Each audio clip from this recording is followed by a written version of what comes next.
Puji Tuhan, saya mengucap syukur untuk Natal kedatangan saudara-saudara tamu-tamu yang diundang kali ini di kebaktian Natal GPI Heart of Christ. Ini perayaan Natal. Ini adalah tamu-tamu undangan semua. Di sini saya ingin membicarakan tentang pesan Natal, tetapi tidak hanya pesan Natal saja, karena Natal sudah berlalu. Jadi rancangan Tuhan, apa yang rancangan Tuhan lakukan selanjutnya adalah berkaitan dengan karya penebusan dan keselamatan. Jadi di sini adalah pesan Tuhan bahwa sekarang ada di akhir zaman. Kita tidak di zaman di bayi lahir lagi Yesus. Bayi lahir sudah lampau, tetapi kita sedang menanti-nantikan, bukan bayi, tetapi menanti-nantikan kedatangan Yesus yang kedua kali. Bukan sebagai bayi, tetapi sebagai hakim. Bukan lagi sebagai penebus, tetapi sebagai raja dan sebagai hakim yang menghakimi dunia. Jadi kita tidak menyambut kedatangan bayi lagi, tetapi sekarang yang kita sambut adalah kedatangan raja di atas segala raja dan kedatangan hakim yang akan menghakimi dunia, ya. Jadi ini yang dari Christmas sampai, jadi istilahnya khotbah ini dari Christmas, dari Yesus lahir sampai kedatangan Tuhan Yesus yang kedua kali. Jadi kita tidak menyambut bayi lagi, tapi kita menyambut kedatangan Tuhan yang kedua kali pada masa akhir zaman ini. Yuk kita lanjut. Tapi kita mulai dari urutannya, kenapa Yesus lahir. Yuk kita mulai, kita belajar bagaimana pesan Natal itu disebarkan, apa makna pesan Natal bagi kehidupan kita sekarang ini. Mari kita belajar ayatnya. Matius 1 ayat 21 ayat 2 sampai 23. Ia akan melahirkan anak laki-laki dan engkau akan menamakan dia Yesus, karena dialah yang menyelamatkan umatnya dari dosa mereka. Hal ini terjadi supaya genaplah yang difirmankan Tuhan oleh Nabi, sesungguhnya anak darah akan mengandung dan ia melahirkan seorang anak laki-laki dan mereka menamakan dia Immanuel, yaitu berarti Allah yang menyertai kita. Jadi Tuhan datang ke dunia untuk menebus dosa kita, untuk memberi sampel. Sampel tuh hidup, ini loh hidup yang Bapak mau, karena semua nabi-nabi, semua raja-raja, semua utusannya tidak melakukan seperti yang Bapak inginkan. Jadi Tuhan harus hadir sendiri sebagai manusia untuk memberi contoh hidup kepada beginilah manusia harus hidup. Jadi dia memberi contoh, yaitu dengan menjadi firman yang menjadi manusia, dikelilingi oleh teman-temannya, sekeliling oleh orang-orang yang mau mendengarkan dia. Ada yang mau mendengarkan dan ada yang tidak mau mendengarkan. Tetapi kita adalah orang yang mau mendengarkan firman Tuhan. Kemudian sebab seorang anak telah lahir untuk kita, seorang putra telah diberikan untuk kita, lambang pemerintahan ada di atas bahunya. Jadi sebelum waktu Yesus lahir pun sudah dinubuatkan bahwa Tuhan Yesus akan mendirikan kerajaan. Lambang pemerintahan ada di atas bahunya. Dia akan rule the nation. Dia akan memerintah negara, suatu negara yaitu Israel, dan seluruh dunia ada di pemerintahan di bawah Yesus Kristus. Kemudian penasihat ajaib, Allah yang perkasa, Bapa yang kekal, Raja yang damai. Ia memerintah sebagai Raja keturunan Daud, kekuasaannya sangat besar, negerinya selalu damai sejahtera. Sekarang dunia damai sejahtera enggak? Saya kira enggak ya. Saya lihat banyak kejahatan di mana-mana, banyak korupsi, banyak orang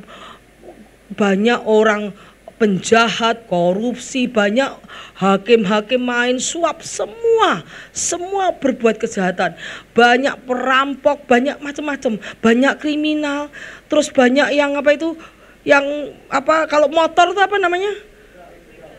Begal. Apakah itu disebut damai? I don't think so ya.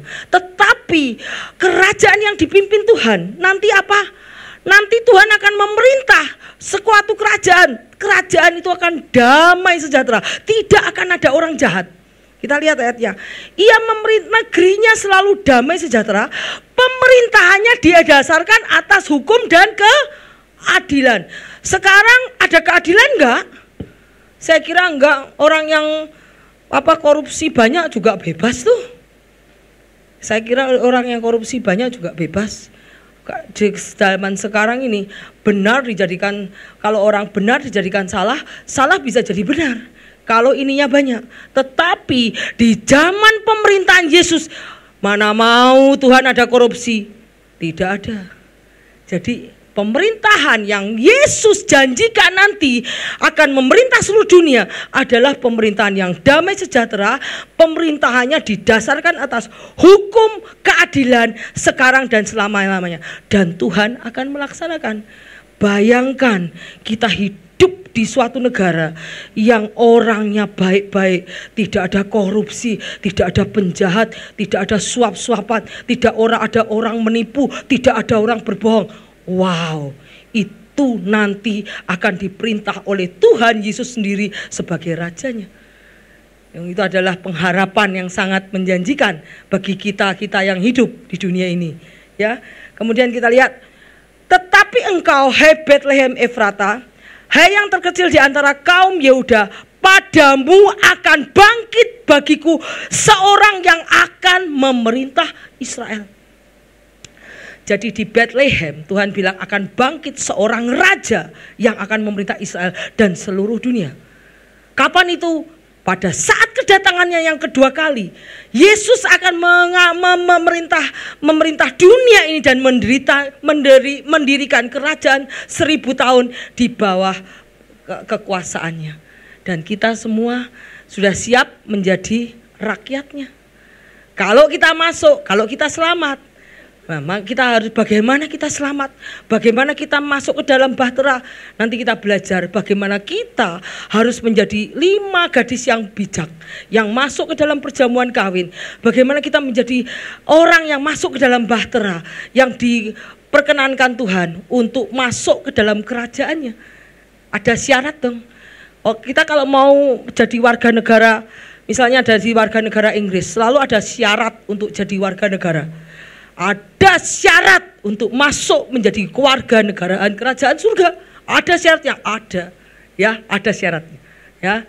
Jadi kalau kamu tidak memenuhi syarat, maaf, kamu tidak akan bisa masuk ke kerajaan 1000 tahun yang Tuhan janjikan. Ya, itu adalah prinsipnya. Kemudian kita lihat bagaimana Tuhan akan memerintah dengan judgment, dengan penghakiman, dengan justice, keadilan ada di pemerintahan Tuhan. Bukan sekarang, karena dunia ini dipimpin manusia yang tidak bisa adil. Karena manusia dipengaruhi oleh apa? Daging. Daging itu adalah sombong, membual, roh serakah, roh tamak, cinta uang, hawa nafsu, serakah, semua ada di dalam daging. Dan Tuhan tidak akan membiarkan dunia diperintah lama-lama oleh manusia yang hidup dalam daging. Tetapi Tuhan akan mendirikan kerajaan yang sukacita, damai, sejahtera di bawah pimpinannya sendiri. Ya, yuk kita lanjut. Tuh, syarat untuk masuk ke dalam kerajaannya. Kita mau masuk enggak ke dalam bahtera? Kita mau masuk enggak masuk ke dalam kerajaan 1000 tahun yang Tuhan janjikan? Nah, kalau mau, ada syaratnya. Karena untuk menjadi citizenship suatu negara, ada syaratnya. Kamu harus penuhi syarat itu. Untuk tidak usah citizenship, mau punya paspor atau visa, betul ya? Bagi yang sering keluar negeri, punya visa aja harus penuhi enggak syaratnya? Harus. Punya visa loh, itu baru berkunjung. Berkunjung itu cuman sebentar toh, ya. Habis itu pulang lagi. Tetapi residen itu penduduk. Untuk penduduk itu harus punya syaratnya. Jadi ada syarat untuk masuk ke dalam kerajaan surga. Apa itu syaratnya? Kita belajar syaratnya supaya kita masuk ke dalam kerajaannya 1000 tahun yang penuh dengan sukacita dan damai sejahtera. Yuk kita lihat. Jangan kamu menyangka bahwa aku datang membawa damai. Tuhan datang tidak membawa damai. di atas bumi. Tuhan ingat ya, Tuhan datang tidak membawa damai, tapi Tuhan, kita lihat, aku datang bukan untuk membawa damai, melainkan pedang. Ini Tuhan berkata sendiri, aku tidak datang membawa damai di bumi. Kenapa? Karena bumi dipenuhi dengan orang-orang yang jahat. Oh, kita mengasihi orang, tidak. Tuhan mengasihi orang, tapi Tuhan benci sama kejahatan. Jadi ingat, Tuhan tidak datang membawa damai, tapi Tuhan datang membawa pedang, yaitu judgment and justice, penghakiman, penghukuman, dan keadilan. Sebab aku datang untuk memisahkan orang dari ayahnya, anak perempuan dari ibunya, menantu perempuan dari mertuanya. Dan musuh orang ialah orang-orang seisi rumahnya. Waduh, berat sekali. Musuh orang adalah orang-orang seisi rumah. Kenapa begitu? Kita lihat ayatnya lagi. Barang siapa mengasihi bapaknya atau ibunya lebih daripadaku, ia tidak layak bagiku. Barang siapa mengasihi anaknya laki-laki atau perempuan lebih daripadaku, ia tidak layak bagiku. Kemudian, barang siapa tidak memikul salibnya dan mengikut aku, ia tidak layak bagiku. Barang siapa mempertahankan nyawanya takut mati, ia akan kehilangan nyawanya. Dan barang siapa kehilangan nyawanya karena aku, ia akan memperolehnya. Kemudian, barang siapa menyambut kamu, ia menyambut aku. Dan barang siapa menyambut aku, ia menyambut dia yang mengutus aku. Jadi kalau ada hamba Tuhan memberitahukan kebenaran firman, kamu ditolak, kamu dihina, kamu dikucilkan, kamu dibenci, jangan takut. Bukankah Yesus datang ke dunia, Yesus disukai apa dibenci? Benci. Kalau tidak dibenci, kenapa dia harus ke salib? Kenapa dunia lebih mengasihi Barnabas daripada mengasihi Yesus? Apa kesalahan Yesus? Karena Yesus memberitakan kebenaran. Di dunia yang jahat, kebenaran tidak disukai. Karena itu dia menyalibkan Yesus. Kalau kamu dibenci karena kebenaran, bukankah Yesus juga dibenci karena kebenaran? Jadi jangan takut. Karena yang penting kamu dibenci oleh dunia, dibenci oleh teman-teman, dibenci oleh manusia. Wes, aku tidak peduli. Yang penting jangan dibenci oleh Tuhan. Ya, kita lihat ayatnya. Barang siapa menyambut seorang nabi sebagai nabi, ia akan menerima upah nabi. Barang siapa menyambut seorang benar sebagai orang benar, ia menerima upah orang benar. Dan barang siapa memberi air secangkir sejuk kepada salah seorang yang kecil ini, orang kecil itu orang miskin, orang tidak punya, kamu memberi kepada orang yang tidak punya. Aku berkata, ia muridku, muridku adalah anak Tuhan. Aku berkata kepadamu, sesungguhnya ia tidak kehilangan upahnya daripadanya. Ya, itu adalah syarat untuk masuk kerajaan surga. Jadi apa? Prioritas. Kalau engkau mengasihi keluargamu daripada Tuhan, sorry, kau tidak layak masuk kerajaan surga. Kalau engkau mengasihi pekerjaanmu daripada Tuhan, engkau tidak layak masuk. Kalau engkau mengasihi jiwamu daripada Tuhan, tidak layak. Kalau engkau tidak mikul salib menderita karena firman, engkau tidak layak. Aku takut kalau bersaksi sama orang, nanti aku dibenci. Kan mereka orang dunia, kamu tidak layak. Kamu tidak layak.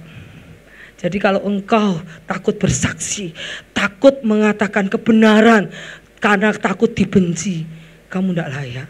Ini adalah syarat untuk masuk ke dalam bahtera. Kemudian apa kata Yesus? Jikalau kamu mengasihi aku, kamu akan menuruti segala perintahku.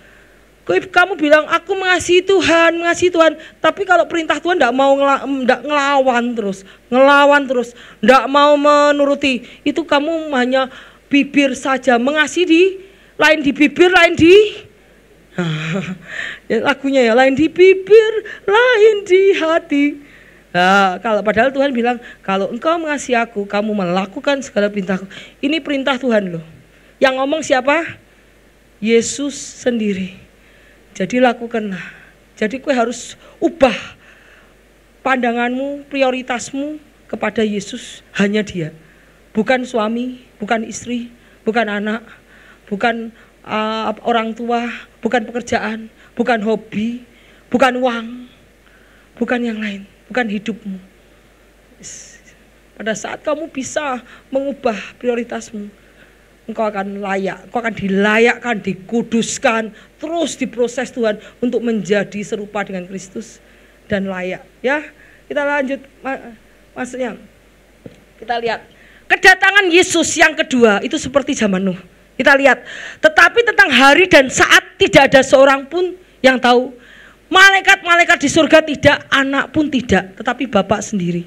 Sebab sebagaimana halnya pada zaman Nuh, demikian pula halnya kelak pada kedatangan anak manusia. Pada zaman Nuh itu kenapa? Semua orang di dunia sudah berbuat jahat. Kejahatannya manusia saat itu sudah sampai ke heaven, ke surga. Akhirnya Tuhan datang melihat, wah kayaknya harus dihabiskan semua, di-reset sama Tuhan, di-reset ulang. Dan kemudian sama dengan kejahatan sekarang, sudah sama dengan kejahatan Nuh, kejahatan semua sekarang sudah sama kejahatan Lot. Karena itu kita lihat bahwa Tuhan sebentar lagi datang. Apakah kamu masih santai-santai saja dengan hidupmu, hanya memperhatikan dunia tapi tidak perhatikan yang rohani lagi? Karena Tuhan hanya mengambil yang menjadi miliknya, bukan mengambil yang bukan miliknya. Kita lihat, sebab bagaimana mereka pada zaman sebelum air bah itu makan dan minum, kawin dan mengawinkan, sampai kepada Nuh masuk dalam bahtera. Dan mereka tidak tahu sesuatu sebelum air bah datang menyelenyapkan mereka semua. Demikianlah halnya dengan kedatangan anak manusia. Jadi pada saat Tuhan datang, pada saat Nuh itu mereka kawin, mengawinkan, sama seperti sekarang. Sekarang ada keadaan tuh berlangsung seperti biasanya, sampai tiba-tiba suddenly Tuhan datang dan kita bisa lengah, bisa ketinggalan semua. Jadi kedatangan anak manusia itu saat keadaan biasa-biasa saja. Pada saat keadaan manusia seperti biasanya, yang masih jahat tetap jahat, yang masih suka dugem tetap dugem, yang masih suka tidak mau ke gereja tetap tidak mau gereja, yang ada yang kawin, ada yang masih berburu bisnis, ada mengembangkan bisnis, masih seperti semula. Selingkuh masih tetap selingkuh. Kedatangan Tuhan masih seperti itu. Semua berjalan normal, Tuhan datang dengan tidak yang diduga. Jadi seperti, tetapi semua pemberitaan firman yang kamu dengar dari YouTube, dari gereja, dari khotbah, masuk sini keluar sini, tapi dosa masih dilakukan. Bukankah itu yang terjadi saat ini? Banyak sekali kalau ngomong tidak dengar firman, kita lihat di YouTube semua pendeta ngomong banyak, kita dengar firman, kita dengar di gereja setiap hari banyak pemberitaan tentang firman, tentang dosa, tentang apa yang harus dilakukan, apa yang tidak dilakukan. Semuanya yang masuk sini dan keluar kiri. Itu persis seperti apa yang terjadi zaman Nuh, itu terjadi zaman sekarang. Ya, kita tahu bahwa, yuk kita lanjut. Sebab 7 hari lagi aku akan menurunkan hujan ke atas bumi 40 hari 40 malam lamanya, dan aku akan menghapuskan dari muka bumi segala yang ada yang kujadikan itu. Masuklah Nuh ke dalam bahtera bersama dengan anak-anaknya dan istrinya dan istri anaknya karena air bah itu. Setelah 7 hari datanglah air bah meliputi bumi. Lalu tuh yang menutup bahtera siapa? Tuhan. Nuh menutup bahtera? Enggak mungkin. Bahtera itu berat. Tuhan sendiri yang menutup bahtera. Jadi setelah pemberitaan firman, bertobat, ayo bertobat, bertobat, ayo masuk bahtera, tidak ada yang mau masuk bahtera.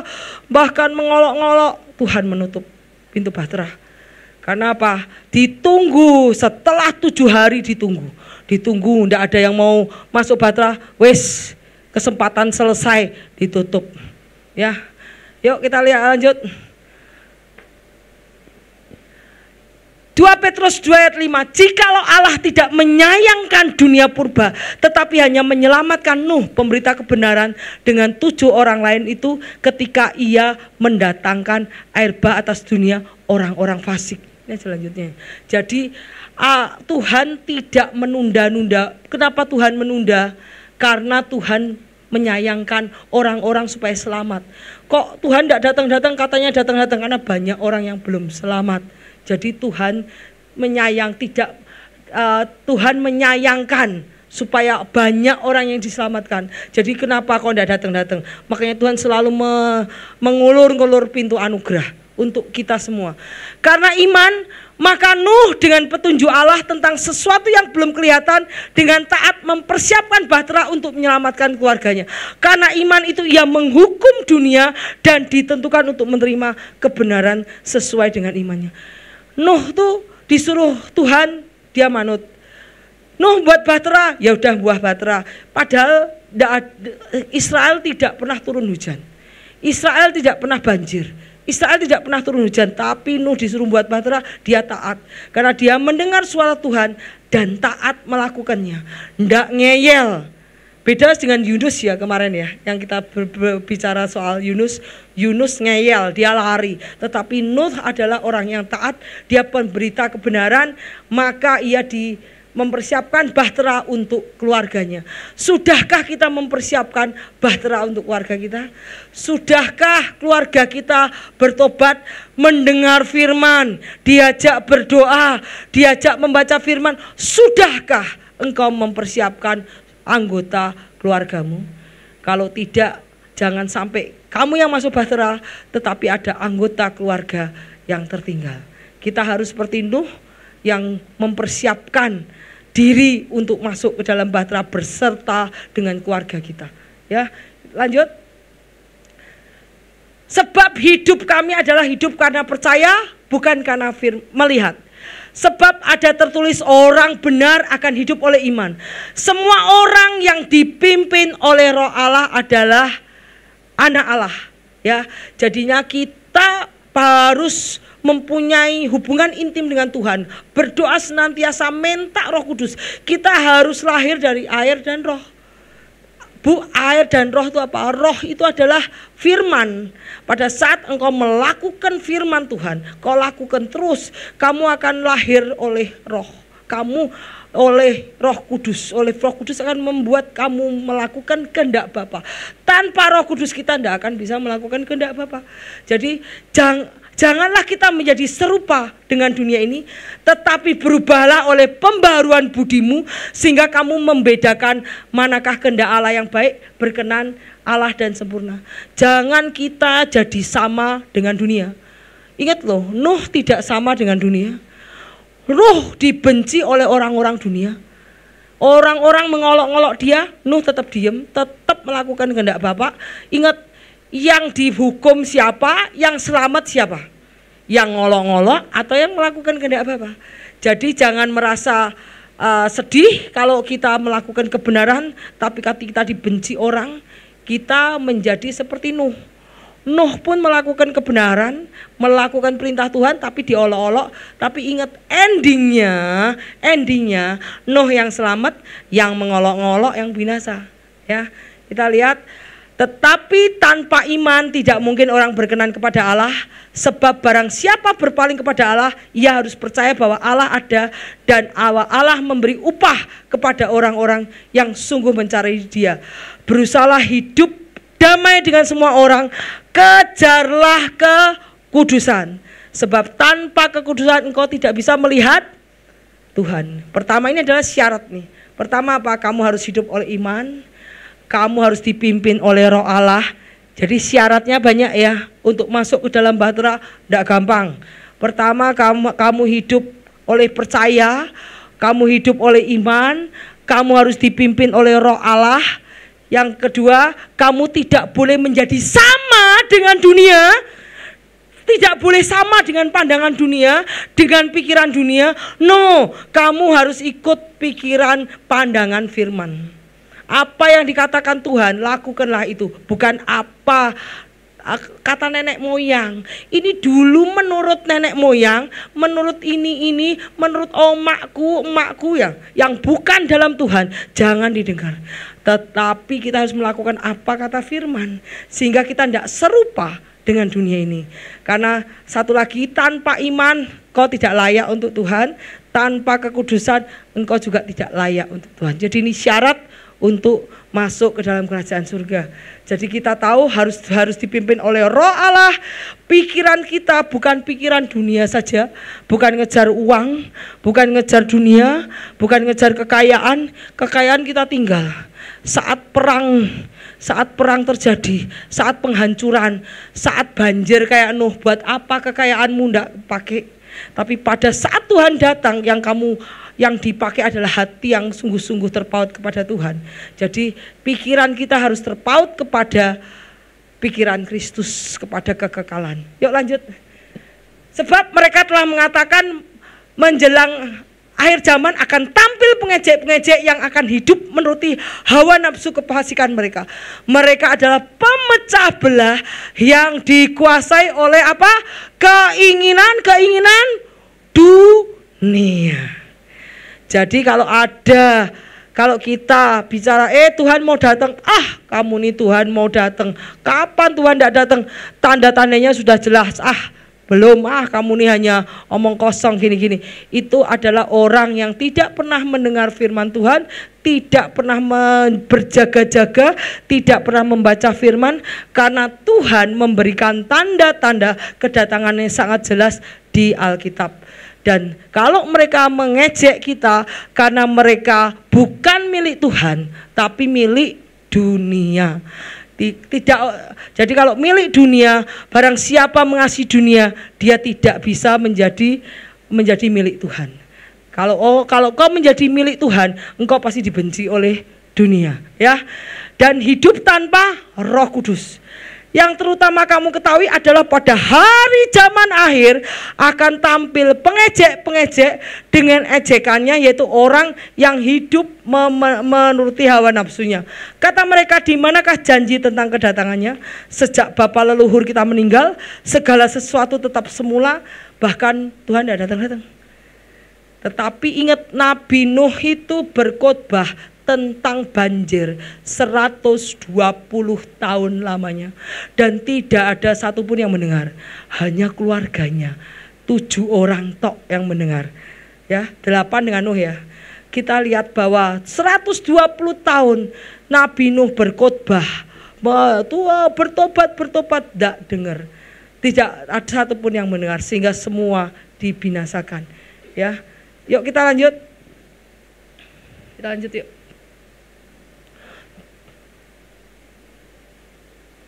Ini yang tadi, ya, Tuhan tidak lalai menepati janjinya, sekalipun ada orang yang menganggapnya sebagai kelalaian. Kenapa Tuhan tidak datang-datang? Karena Tuhan tidak lalai, tetapi Ia sabar terhadap kamu karena Ia menghendaki supaya jangan ada yang binasa, melainkan semua berbalik dan bertobat. Jadi kalau Tuhan tidak datang-datang, bukan karena Tuhan tidak datang-datang, diundur, nunggu kamu bertobat, karena Tuhan ingin semua berbalik dan bertobat. Hari Tuhan akan tiba seperti pencuri. Pada hari itu langit akan lenyap dengan gemuruh yang dahsyat, dan unsur-unsur dunia akan hangus dalam nyala api, dan bumi dan segala yang ada di atasnya akan hilang lenyap. Jadi kalau unsur dunia akan lenyap, berarti depositomu lenyap, rumahmu lenyap, mobilmu lenyap, apa yang kau kumpulkan di dunia ini akan lenyap. Jadi kalau kamu sia-sia yang kamu kumpulkan selama ini, kalau hari Tuhan datang, semua unsur dunia akan hangus. Kekayaanmu akan hangus, banknya sudah jadi puing, semuanya jadi puing. Apa yang harus kita lakukan? Jadi apa yang menjadi kekuatanmu, kekayaanmu akan tidak bisa menyelamatkan engkau. Kemudian kita lihat di atasnya, dan segala di atasnya akan hilang lenyap. Tapi jika segala sesuatu ini akan hancur, kalau harus betapa suci dan salehnya kamu harus hidup. Yaitu kamu yang menantikan dan mempercepat kedatangan hari Allah. Pada hari itu langit akan binasa dalam api, dan unsur-unsur dunia akan hancur dalam nyalanya. Jadi kita belajar seperti Lot. Pada zaman Lot itu semua habis Harta yang dikumpulkan di dunia habis karena Tuhan mendatangkan api dari surga. Seperti ini, Tuhan mendatangkan api dari surga untuk kota Sodom dan Gomora. Dan nanti juga mungkin perang nuklir habis-habisan. Makan aja nggak bisa, semua habis. Apa yang harus kita lakukan? Berarti harus betapa suci dan salahnya harus hidup. Karena sebelum segalanya sesuatu terjadi, akan terjadi rapture atau pengangkatan. Jadi setiap anak-anak Tuhan akan diangkat. Ya, kemudian kita lihat yuk maju. Karena kamu sendiri tahu benar-benar bahwa hari Tuhan di sini adalah judgment. Judgment itu seperti datangnya air bah. Kedua, hari Tuhan itu adalah seperti datangnya api menghanguskan kota Sodom dan Gomora. Itu adalah hari Tuhan. Hari Tuhan akan datang seperti pencuri pada malam. Lihatlah aku datang seperti pencuri. Berbahagialah dia yang berjaga-jaga dan memperhatikan pakaiannya. Pakaian apa? Kekudusan. Pakaian kebenaran. Supaya ia jangan berjalan dengan telanjang, jangan kelihatan kemaluannya. Jadi syarat untuk masuk ke dalam bahtera, memperhatikan pakaian kita. Pakaian kita adalah pakaian firman Tuhan, pakaian kekudusan, pakaian kebenaran. Jadi apa yang kita pikirkan, apa yang kita perkatakan, semuanya dari firman. Itu kita sedang mengenakan pakaian kebenaran. Kita sedang mengenakan pakaian kekudusan. Jadi jangan pakai pikiran dunia, tolong. Kita harus arahkan pikiran pada firman. Jadi belajar firman dengan cara apa? Membaca firman Tuhan. Belajar beriman dengan cara apa? Mendengarkan firman Tuhan. Timbul iman. Ya, jadi kita harus memperhatikan pakaian kita. Pakaian kekudusan, pakaian kebenaran. Pada saat kita berkata benar, kebenaran sesuai apa? Bukan kebenaran menurut kita. Kalau kebenaran menurut kita, menurut saya benar, menurut Pak Budi benar, menurut si Panji benar. Kebenaran masing-masing orang beda. Menurut aku benar, buat aku ini benar, buat dia benar. Tetapi kebenaran yang mutlak adalah kebenaran dari firman Tuhan. Kekudusan yang dimau Tuhan adalah kekudusan sesuai dengan perkataan Kristus. Ya, yuk kita lanjut. Ketahuilah pada hari terakhir akan datang masa yang sukar. Sekarang masa sukar enggak? Sukar, jangan dilihat tahun 2025 enak ya. Saya melihat tahun 2025 akan masa kesulitan ekonomi.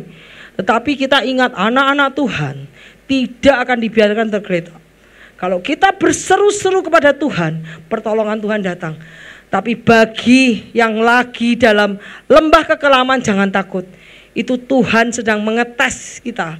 Bahwa kita harus terus bersandar sama Tuhan.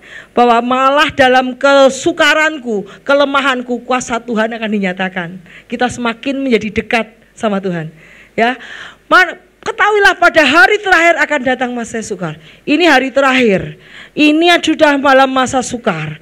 Tahun depan masa yang lebih sukar.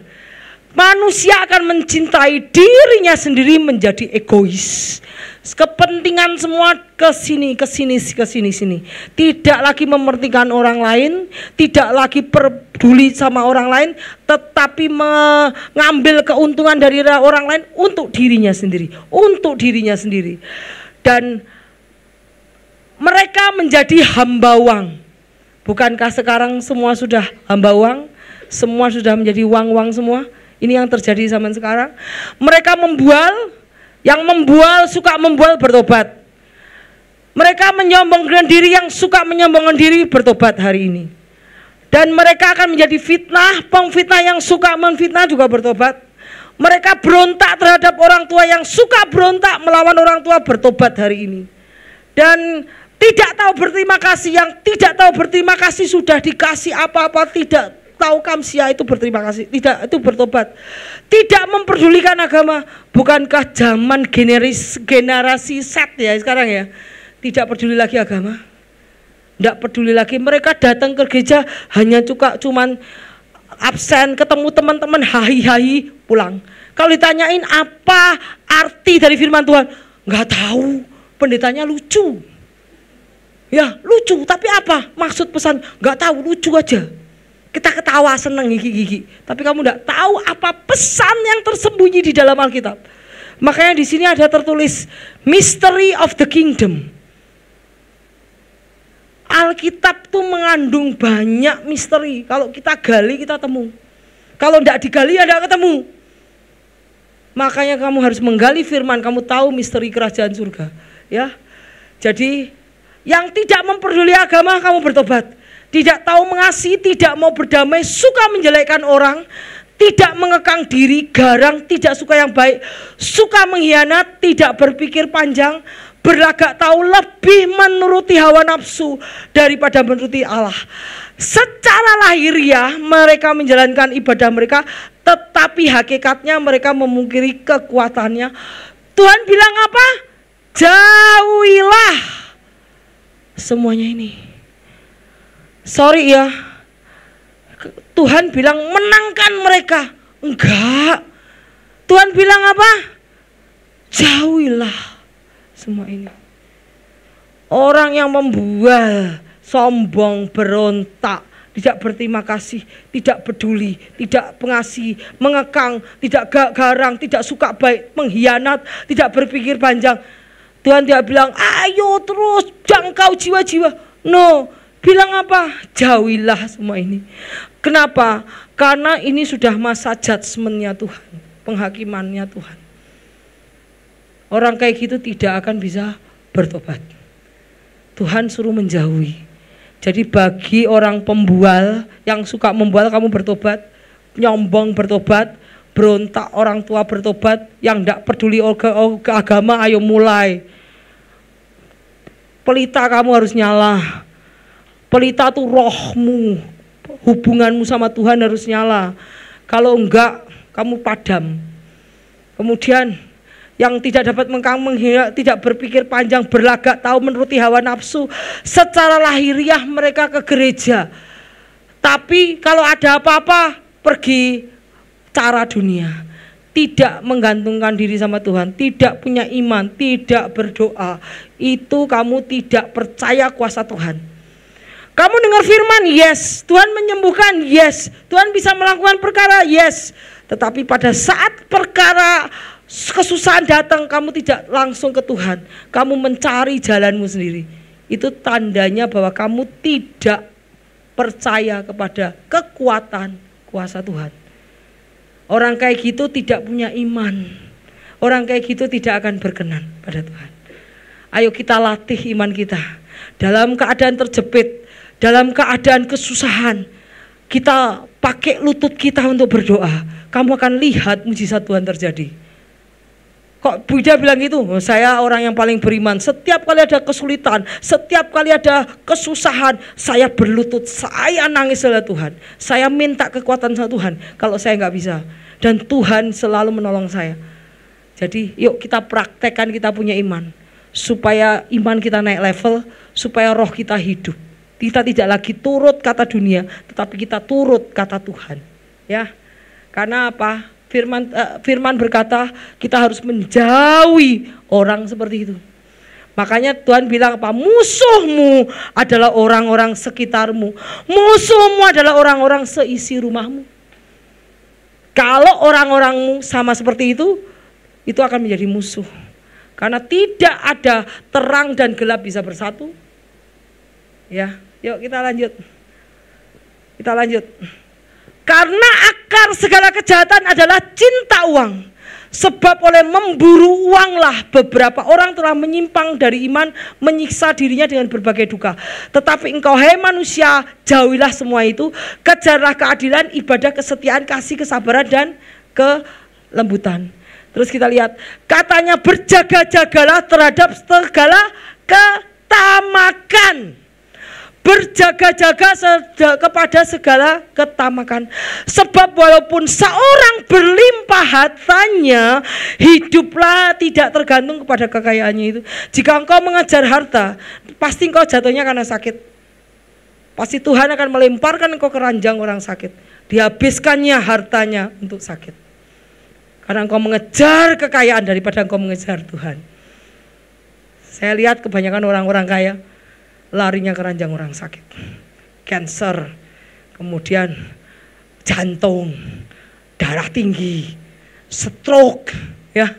Itu penyakit yang biasa. Jadi ingat, hidupnya tidak tergantung dari kekayaannya. Tuhan akan habiskan apa yang kamu kuat kekayaannya, supaya kamu hanya berseru-seru kepada Tuhan. Ya, apa gunanya seorang memperoleh seluruh dunia ini tapi kehilangan nyawanya? Kita selama hari ngejar uang terus, pada saat akhirnya Tuhan bilang time's up, waktuku selesai. Perang nuklir jebret hancur semua, yang anak-anak Tuhan diangkat semua. Kamu dengan hartamu tidak bisa menyelamatkan kamu. Karena habis, semua unsur dunia akan habis. Uangmu juga habis. Dibuat beli-beli buat apa? Semua toko juga habis. Tidak ada gunanya. Yuk, kemudian lanjut. Tak seorang pun dapat mengabdi kepada dua tuan. Jikalau dia demikian, ia akan membenci yang seorang dan mengasihi yang lain. Ia akan setia kepada seorang, tidak mengindahkan yang lain. Kamu tidak dapat mengabdi kepada Allah dan kepada Mamon. Tuhan tidak mau disaingi. Tuhan mau prioritas, uang atau Tuhan. Kemudian kita, janganlah kamu menjadi hamba uang. Dan cukupkanlah dirimu dengan apa yang ada padamu. Karena Allah telah berfirman, aku sekali-kali tidak akan membiarkan engkau, dan aku sekali tidak akan meninggalkan engkau. Jangan terus kamu pengen punya uang banyak terus kamu curi. Jangan kamu pengen uang banyak kamu korupsi. Jangan kamu pengen punya uang banyak terus kamu menghalalkan segala cara untuk uang. Itu sama sekali bertentangan dengan firman Tuhan. Tapi pada saat engkau mencukupkan diri kepada Tuhan dan nyatakanlah segala keinginanmu dalam doa, permohonan dan ucapan syukur. Pada saat kau ingin sesuatu, nyatakan kepada Tuhan. Tuhan akan kirimkan rezeki dari mana saja yang tidak kamu duga. Ya, itu adalah prinsip dari firman Tuhan. Karena saya sering mengalaminya, apa yang saya inginkan saya doakan dan saya mendapatkan. Ya, yuk kita lanjut. Seperti pada zaman Lot, dan sama seperti pada zaman Lot, seperti zaman Nuh, demikianlah kelak pada hari anak manusia. Zaman Lot juga mereka makan, minum, kawin, mengawinkan, sampai pada hari Nuh masuk dalam bahtera, demikianlah datangnya air bah dan membinasakan mereka semua. Demikian juga seperti yang terjadi zaman Lot. Mereka makan minum, kita makan minum tuh di sini, senang-senang makan minum. Mereka membeli dan menjual, ada yang beli rumah, beli mobil, beli sapi. Kemudian mereka menanam dan membangun. Ada yang bangun rumah, ada yang nanam, yaitu petani. Tetapi pada hari Lot pergi keluar dari Sodom, turunlah hujan api dan hujan belerang dan langit membinasakan mereka semua. Demikianlah halnya kelak pada hari di mana anak manusia menyatakan dirinya. Pada hari anak manusia menyatakan dirinya, waktu anak-anak Tuhan diangkat semua, baru hujan belerang, hujan api diluncurkan ke bumi. Sama seperti apa yang terjadi di zaman Lot. Jadi buat apa kekayaan kita kumpulkan kalau semua itu akan kita tinggal nantinya. Yuk kita lanjut. Bukankah yang kemarin yang lalu sebelumnya tadi, bukankah pada zaman Lot juga ada gay marriage, LGBT sudah ada banyak sekarang.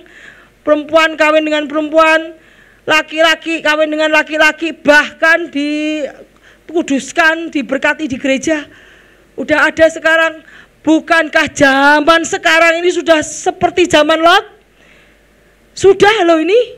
Sekarang yang namanya gay, yang namanya banci, sudah ndak malu-malu loh. Sudah malah bangga. Gay pride. Pride itu apa? Kebanggaan. Gay bangga jadi gay, bangga jadi banci. Gila. Itu benar-benar bertentangan firman Tuhan, sudah persis sama zaman Lot. Jadi udah saatnya Tuhan segera datang untuk mengambil anak-anaknya dan membinasakan dunia ini. Yuk kemudian lanjut cepat. Kemudian Tuhan menurunkan hujan belerang dari Sodom Gomora, berasal dari Tuhan. Ditunggang balikannya kota-kota itu, lembah Yordan semua penduduk kota serta tumbuhan di tanah. Tetapi istri Lot yang berjalan mengikutinya menoleh ke belakang lalu menjadi tiang garam. Kenapa istri Lot menoleh ke belakang menjadi tiang garam? Karena istri Lot masih senang sama dunia, tidak mau pergi. Kalau kamu masih cinta sama dunia, masih senang-senang, masih mau senang-senang di dunia, kamu tidak akan bertemu dengan Tuhan.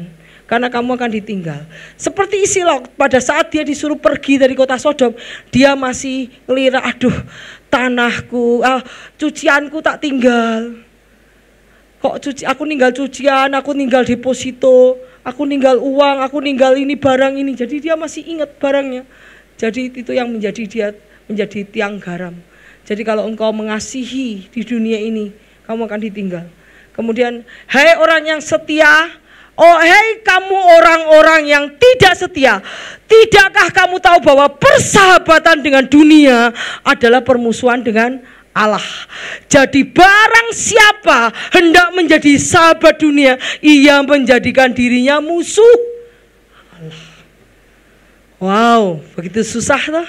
Ikut Tuhan tuh jangan dikira gampang. Jangan dikira kamu ke gereja setiap minggu, aku ke gereja, kamu sudah selamat.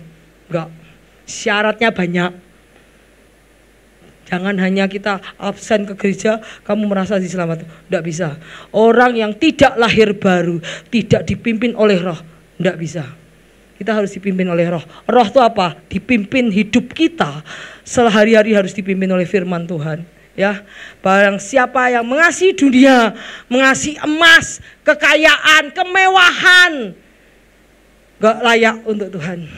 Kau akan ditinggal. Yuk kemudian, janganlah kamu mengasihi dunia ini dan apa yang ada di dalamnya. Jikalau orang mengasihi dunia, maka kasih akan Bapa tidak ada dalam orang itu. Dan semua orang yang ada di dalam dunia, yaitu keinginan daging, keinginan mata, serta keangkuhan hidup, bukanlah berasal dari Bapa, melainkan dari dunia. Keinginan daging itu sombong, keinginan mata itu las tuh hawa nafsu. Lihat cewek, lihat perempuan, pikirannya apa?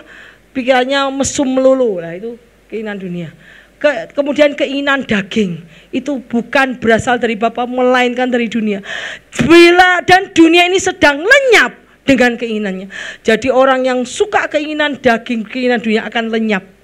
Tetapi orang yang melakukan kehendak Allah tetap hidup selama-lamanya.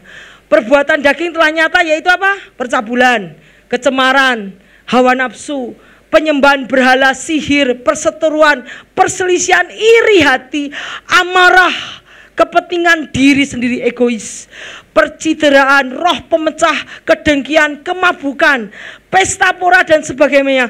Terhadap semuanya itu kuperingatkan kamu seperti yang telah kubuat dahulu, barang siapa melakukan hal demikian, ia tidak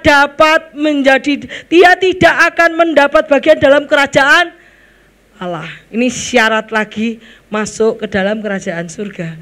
Jadi bukan setiap orang Kristen masuk dalam kerajaan surga, tetapi orang Kristen yang tidak hidup dalam daging. Kita koreksi, kita ada hidup dalam daging enggak? Kalau kita hidup dalam daging, hari ini kita bertobat. Ya, karena orang yang hidup dalam daging itu tidak akan lenyap, tapi orang yang melakukan kehendak Allah yang hidup selama-lamanya. Ya, jadi hidup dalam daging tuh hidupnya mikirkan ini terus, yang di otak itu duit terus, duit terus, duit pengen dapat ini, pengen dapat ini, pengen dapat ini, pengen ini terus. Dikasih keselamatan, ayo ke gereja, enggak. Masih ada proyek, aku masih ada ini hobi, ini masih ada ini. Jadi kalau ditawari dengan keselamatan, dengan kegiatan ibadah, kegiatan rohani, nolak terus, itu kamu tidak layak masuk ke dalam kerajaan Allah. Ya, meskipun kamu bilang aku cinta Tuhan, aku kenal Kristus, aku ke gereja, walaupun jarang-jarang, kamu tidak layak. Karena kalau kamu masih mencintai dunia ini, kamu tidak layak. Kamu harus mengosongkan dirimu dan memprioritaskannya Tuhan. Terus selanjutnya, Nah, perempuan kita lihat bagaimana perumpamaan lalang di antara gandum. Tadi setelah syarat-syaratnya masuk ke dalam kerajaan Tuhan, kerajaan surga, Tuhan milih. Ini yang lalang, ini yang gandum. Yang gandum adalah anakku. Yang lalang adalah anak-anak dunia. Kita mau menjadi anak dunia atau kita mau jadi anak kerajaan surga? Pilihan ada di tangan kita. Hari ini kita bertobat, kita mau mengosongkan keinginan daging kita, ketamaan kita, kepentingan ego kita, dan kita mau masukkan kepentingan Tuhan, ke firman Tuhan ke dalam di atas kepentingan kita. Perumpamaan lalang di antara gandum. Yesus membentangkan suatu perumpamaan lain kepada mereka.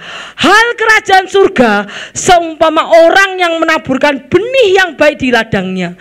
Tetapi pada sewaktu tidur datang musuh untuk menaburkan benih lalang di antara gandum lalu pergi. Jadi musuh iblis itu memberikan benih-benih dunia di antara orang-orang kerajaan surga. Keduanya tumbuh bersama sampai waktu menuai. Pada waktu itu akan berkata kepada para penuai, kumpulkan dahulu lalang itu, ikatlah berberkas-berkas untuk dibakar. Kemudian kumpulkan gandum itu ke dalam lumbungku. Gandum itu anak Tuhan, dikumpulkan ke dalam lumbung Tuhan, sedangkan ilalang dibakar. Jadi ingat, kita pun di dunia ini hidup bersama dengan anak-anak iblis. Kita hidup bersama dengan orang-orang yang tidak diselamatkan. Kenapa Bu Ida bilang gitu? Lalang adalah orang yang tidak diselamatkan karena dia jatuhnya di tungku. Tetapi kita anak-anak kerajaan, kita adalah gandum. Kalau kita hidup bersama dengan lalang, kita harus menjadi leader. Memimpin lalang itu dalam pertobaan. Kalau tidak, jauhi. Tuhan tadi bilang apa? Jauhilah semua itu. Kalau engkau hidup di antara orang-orang yang tidak mau bertobat, jauhilah. Daripada benih-benih lalang itu meracuni pikiranmu sehingga engkau ikut larut ke arah dunia. Kalau engkau ikut ke cara dunia, engkau tidak layak untuk kerajaan surga. Kita lihat lagi, jadi benih lalang itu adalah orang-orang yang tidak mau bertobat dari si iblis, yang tidak mau melakukan firman Tuhan. Dan benih gandum itu adalah anak-anak kerajaan. Pada saat mereka sekarang ini kita bersama, kita hidup bersama dengan orang-orang yang bukan anak-anak kerajaan, orang dunia dan orang-orang dunia dan anak kerajaan hidup bersama. Tapi pada saatnya nanti anak kerajaan akan diangkat ke lumbungnya Tuhan dan orang dunia yang akan dibakar. Ya, kemudian kita lanjut lagi bagaimana perumpamaan tentang gadis bijaksana dan gadis bodoh. Kita tahu karena itu berjaga-jaga sebab kamu tidak tahu hari atau saatnya. Ingat, gadis bijaksana, gadis bodoh. 10 gadis yang punya punya pelita. Pelita itu menambangkan 10 gadis itu semua sama-sama orang Kristen. Sama-sama punya minyak, sama-sama punya pelita, itu 10 gadis sama-sama orang Kristen. Tapi karena yang 5, mana Tuhan tidak datang-datang. Dia sudah tidak berdoa, sudah tidak membaca Alkitab. Karena Tuhan tidak datang-datang, dia sudah lelah lama menunggu, dia masuk ke dalam dunia. Masuk ke dalam dunia itu artinya apa? Tidur. Tetapi yang tidur semuanya kelelahan dan tidur. Tidur itu artinya kamu masuk ke dalam dunia dan melakukan aktivitas sekuler. Tetapi orang yang tidur 5 ini masih walaupun dia hidup dalam sekuler, dia masih punya pelita, mempersiapkan minyak, masih ada hubungan intim sama Tuhan, masih berdoa, masih baca firman. Jadi dia tetap membuat pelitanya tetap menyala. Tetapi yang 5 itu tidak membuat bahan bakar untuk pelitanya. Bahan bakarnya sudah lama habis. Karena karena Tuhan tidak datang, sudah tidak berdoa lagi, sudah tidak baca firman lagi, sudah tidak dengar khotbah lagi, sudah larut ke dalam dunia. Akhirnya pada saat Tuhan datang, didapati kamu tidak nyambung sama Tuhan, tidak punya pelita, tidak punya minyak, ya. Jadi ingat, doa harus selalu dilakukan tiap hari, baca firman harus tiap hari, dan memuji Tuhan, menyembah Tuhan harus dilakukan tiap hari. Itu akan menjadi bahan bakar bagi pelita kamu. Ya, jangan sampai kita tidak punya bahan bakar sampai pada saat Tuhan datang. Ingat, kita harus terus membuat roh kita terus menyala-nyala dalam Tuhan. Kemudian yuk lanjutnya. Perumpamaan kambing dan domba. Apabila anak manusia datang dalam kemuliaannya dan semua malaikat bersama-sama dengan dia, maka ia akan bersemayam di atas tahta kemuliaan. Lalu semua bangsa dikumpulkan di hadapannya.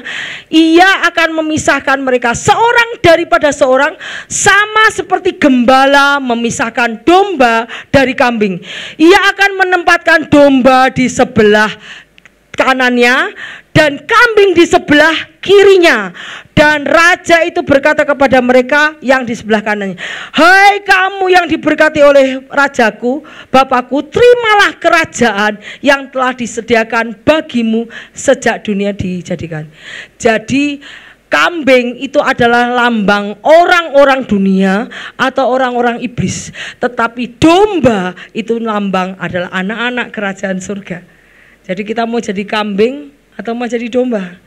Ya, kita lihat ayatnya. Kenapa yang disebut domba? Apa yang disebut kambing? Bu, apa sih Bu? Kok Tuhan bilang yang disebut domba? Apa yang disebut kambing? Kita belajar ayatnya.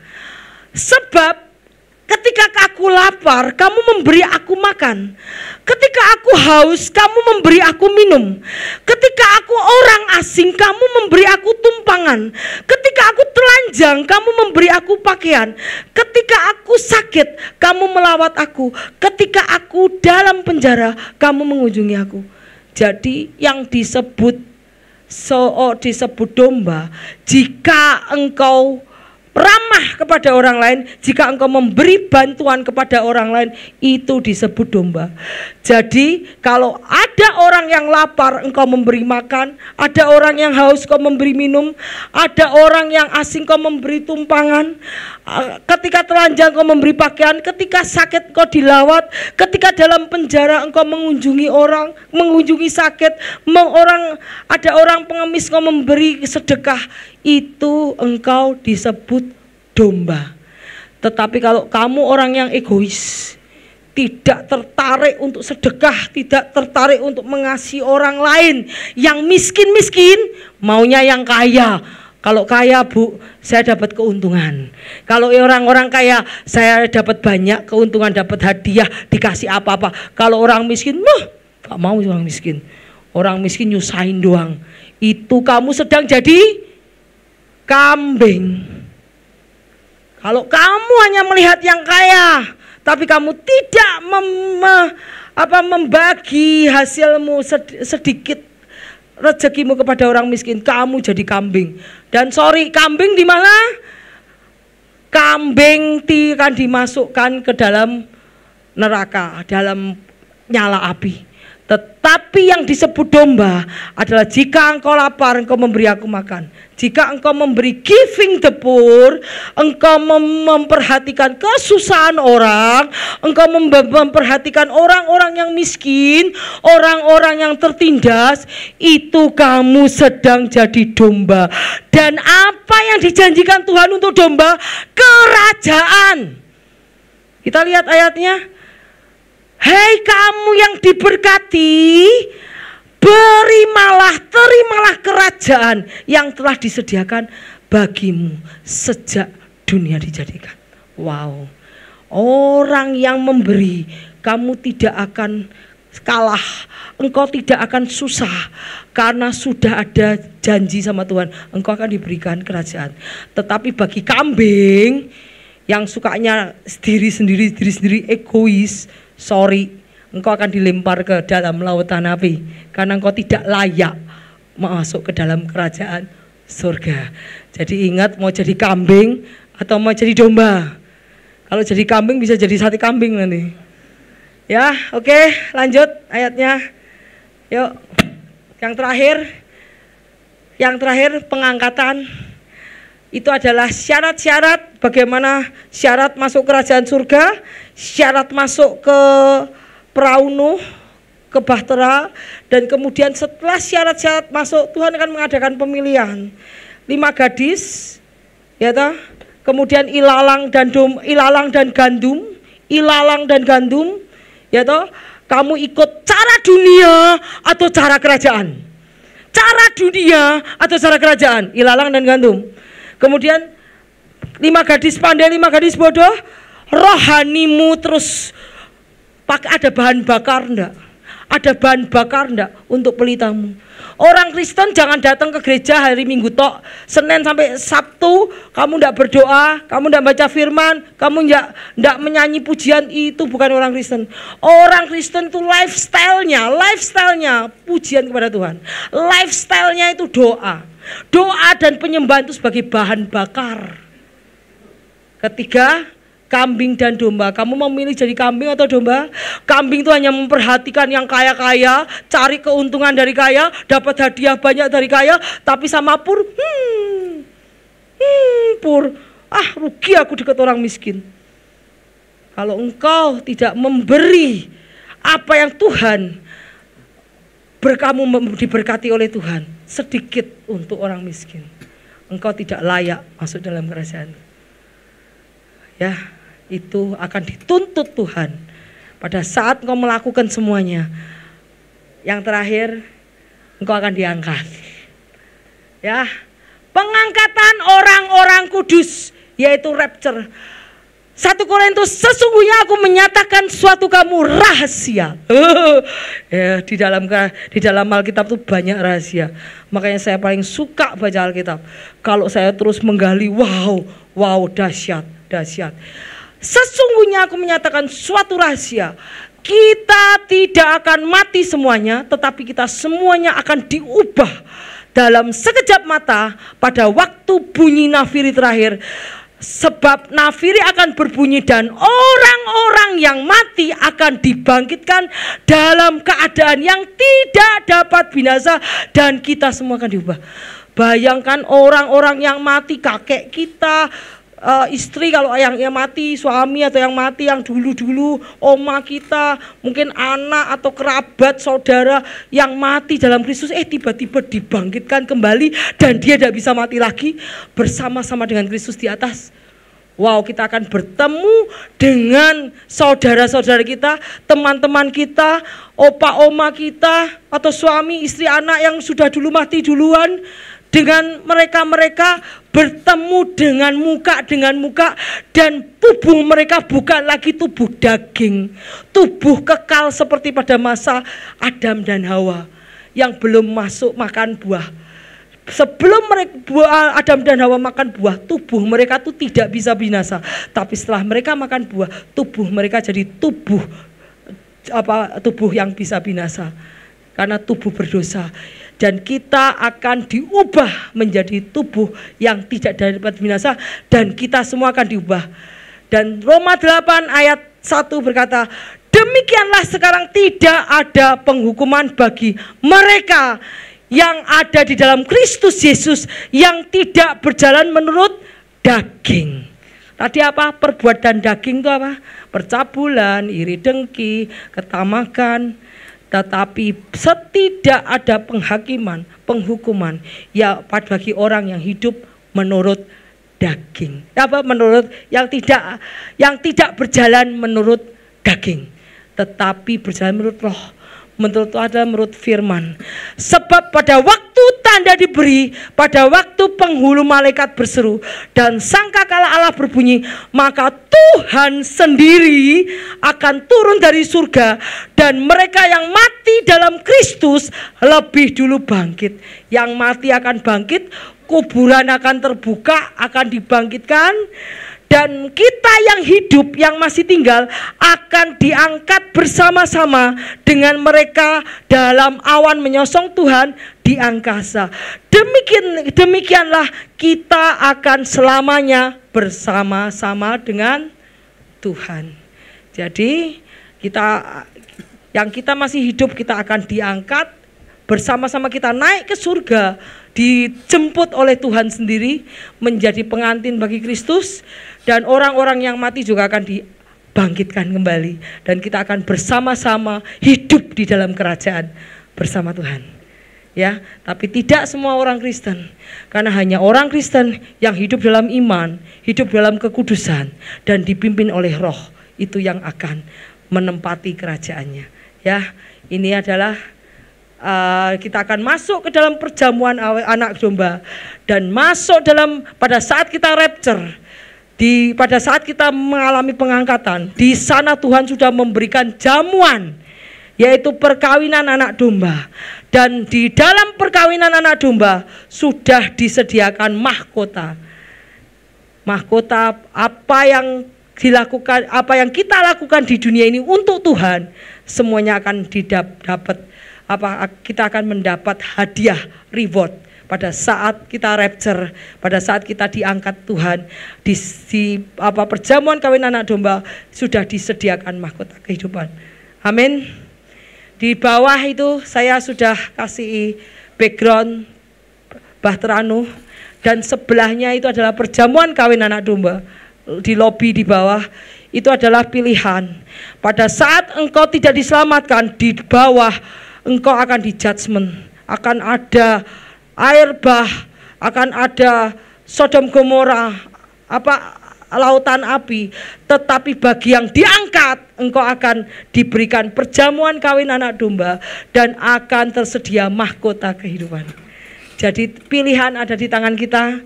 Kita mau yang diangkat, mau yang dijamu oleh perjamuan kawin anak domba, atau kita yang di luar bahtera yang akan dihanguskan. Pilihan ada di dalam tangan kita, dan kita sekarang harus memutuskan bahwa kita harus meninggalkan semua unsur keduniawian kita, mengosongkan diri, dan kita menaklukkan segala pikiran dan hati kita hanya untuk Kristus. Maka kita akan masuk ke dalam bahtera Nuh, ya, bahtera keselamatan Tuhan. Amin. Tuhan Yesus memberkati. Saya undang pemain musik.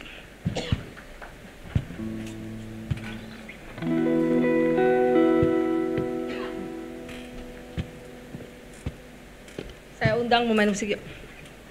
Kita menantikan kapan Tuhan tidak tahu datang, tapi ingat kita harus berjaga-jaga seperti 5 gadis yang pandai menjaga roh kita, berdoa senantiasa, terus baca firman, memuji Tuhan. Itu yang menjadi lifestyle anak-anak Tuhan.